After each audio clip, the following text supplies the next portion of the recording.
हरे कृष्णा। आषाढ़ माह के कृष्ण पक्ष की एकादशी जिसे योगिनी एकादशी कहा जाता है। मान्यता है कि इस एकादशी में व्रत धारण करने से, व्रत कथा सुनने से आपके सभी पाप नष्ट होते हैं और परम पुण्य की प्राप्ति होती है। तो प्रिय श्रोताओं, चलिए आज हम योगिनी एकादशी व्रत कथा यहाँ पे प्रारंभ करते हैं। तो कथा के अनुसार युधिष्ठिर ने पूछा कि वासुदेव, आषाढ़ माह के कृष्ण पक्ष की जो एकादशी है उसका क्या नाम है, कृपया उसका वर्णन कीजिए। तभी भगवान श्री कृष्ण बोले, हे निपश्रेष्ठ, आषाढ़ कृष्ण पक्ष की एकादशी का नाम योगिनी एकादशी है। यह बड़े बड़े पापों का नाश करने वाली है। संसार सागर में डूबे हुए प्राणियों के लिए यह सनातन नौका के समान है। तीनों लोकों में यह सारभूत व्रत है। अलकापुरी के राजाधिराज कुबेर रहते थे। वे सदा भगवान शिव की भक्ति में तत्पर रहते थे। उनके हेममाली नाम वाला एक यक्ष सेवक था जो पूजा के लिए फूल लाया करता था। अतः हेममाली की पत्नी बहुत ही सुंदर थी। उसका नाम विशालाक्षी था। वह यक्ष कामपास में आबद्ध होकर सदा अपनी पत्नी के आसक्त रहता था। एक दिन की बात है, हेममाली मानसरोवर से फूल लाकर अपने घर ही ठहर गया और पत्नी के प्रेम का रसास्वादन करने लगा। अतः कुबेर के भवन में न जा सका। इसलिए कुबेर मंदिर में बैठकर शिव जी का पूजन कर रहे थे। उन्होंने दोपहर तक फूल आने की प्रतीक्षा की। जब पूजा का समय व्यतीत हो गया तो यक्षराज ने कुपित होकर सेवकों से पूछा, यक्षो दुरात्मा, हेममाली क्यों नहीं आ रहा है? इस बात का पता तो लगाओ। यक्ष ने कहा, राजन, वह तो अपनी पत्नी की कामना में आसक्त हो कर अपनी इच्छा के अनुसार घर में ही रमण कर रहा है। कुबेर ने तुरंत ही अपने सेवकों को भेजकर उस हेममाली को अपने समक्ष बुलवाया। हेममाली भय से आकुल होकर तुरंत ही कुबेर महाराज के सामने उपस्थित हो गया। उसे देखकर कुबेर की आंखें क्रोध से लाल हो गई। वे बोले, ओ पापी, ओ दुष्ट, ओ दुराचारी, तूने भगवान की अवहेलना की है। अतः क्रोध से युक्त और अपनी उस प्रियतमा से वियुक्त होकर तू इस स्थान से भ्रष्ट होकर अनंत चला जाए। कुबेर ने ऐसा कहने पर वह उस स्थान से नीचे गिर गया। उस समय उसके हृदय में महान दुख हो रहा था। कोढ़ों से सारा शरीर पीड़ित था। तुरंत शिव पूजा के प्रभाव से उसकी स्मरण शक्ति लुप्त नहीं होती। तभी पातक से दबा होने पर भी वह अपने पूर्व कर्म को याद करने लगा। तदंतर इधर उधर घूमते हुए वह अपने पर्वतों से श्रेष्ठ मेरुगिरी के शिखर पर पहुंच गया। वहां उसे तपस्या के पुंज मुनिवर मार्कंडे जी के दर्शन हुए। पाप कर्मा यक्ष से दूर से ही मुनि के चरणों को प्रणाम किया। मुनिवर मार्कंडे ने उसे भय से कांपते देख परोपकार की इच्छा से निकट बुलाकर कहा, तुझे कोढ़ से रोग ने कैसे दबा दिया? तू क्यों इतना अधिक निंदनीय जान पड़ता है? तभी यक्ष बोला, मैं महाराज कुबेर का अनुचरण हूँ।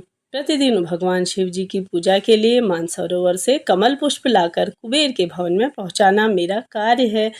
लेकिन एक दिन पत्नी के साथ रमण करते हुए मुझे समय का ज्ञात नहीं रहा और पुष्प ले जाने के लिए विलंब हो गया। इससे कुबेर महाराज ने क्रोधित होकर मुझे श्राप दे दिया और मैं कोढ़ से पीड़ित हो गया। पत्नी के वियोग से दुखी होकर दर दर भटक रहा हूँ। आज किसी पुण्य कर्म से मैं आपको समक्ष आप उपस्थित हुए हैं। ऋषियों का सद्भाव दयालु और परोपकारी वाला होता है। सो हे महात्मन, आप भी मुझे अभागे को कर्तव्य का बोध कराएं और इस पाप से मुक्ति का कोई उपाय बतलाएं।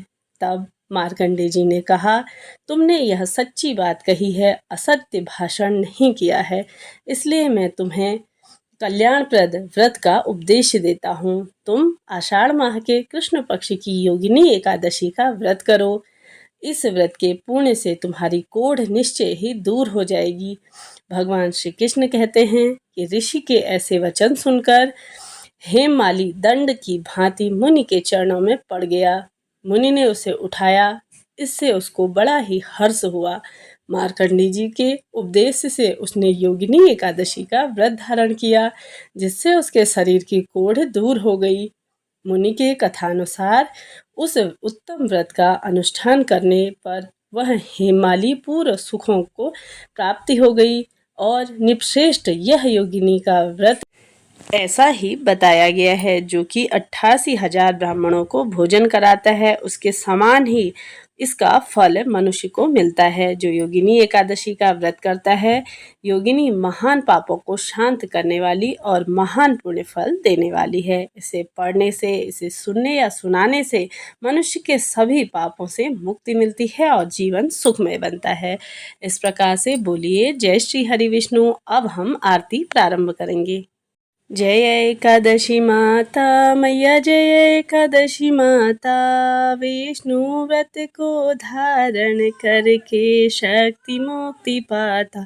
ओम जय एकादशी माता, तेरे नाम गिनाओ भक्ति प्रदान करनी, गण गौरव की देनी शास्त्रों में वरनी। ओम जय एकादशी माता, मार्गशीर्ष के कृष्ण पक्ष में उत्पन्ना माता, मैया विश्व तारिणी है, जन्मी शुक्ल पक्ष हुई मोक्षदा, मुक्तिदात्री बन आई। ओम जय एकादशी माता, पौष के कृष्ण पक्ष की सफला नामक है, शुक्ल पक्ष होए पुत्र दा आनंद अधिक रहे। ओम जय एकादशी माता, नाम सर्तिला माघ मास में कृष्ण पक्ष आवे,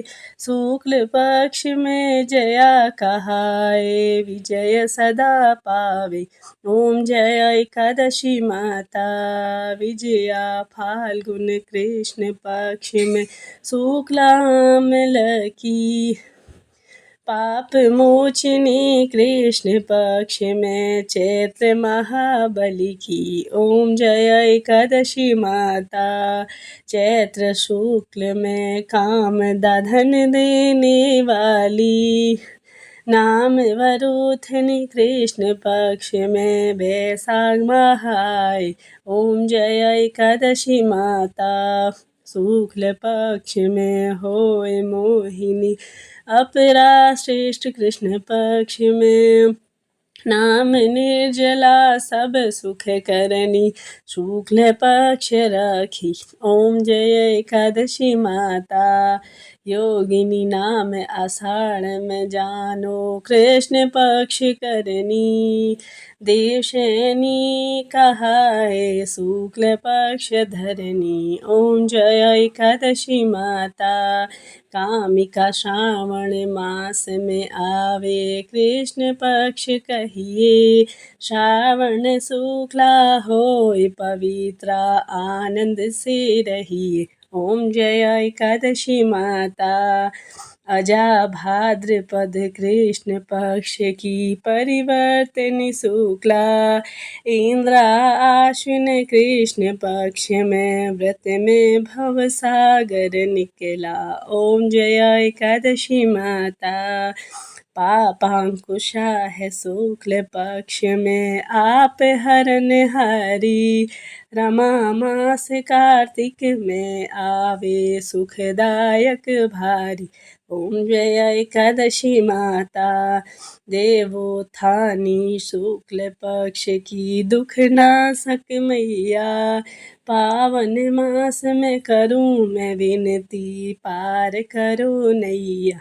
ओम जय एकादशी माता, परमा कृष्ण पक्ष में होती, जन मंगल करनी, शुक्ल मास में होए पद्मिनी, दुख दरिद्र हरणी।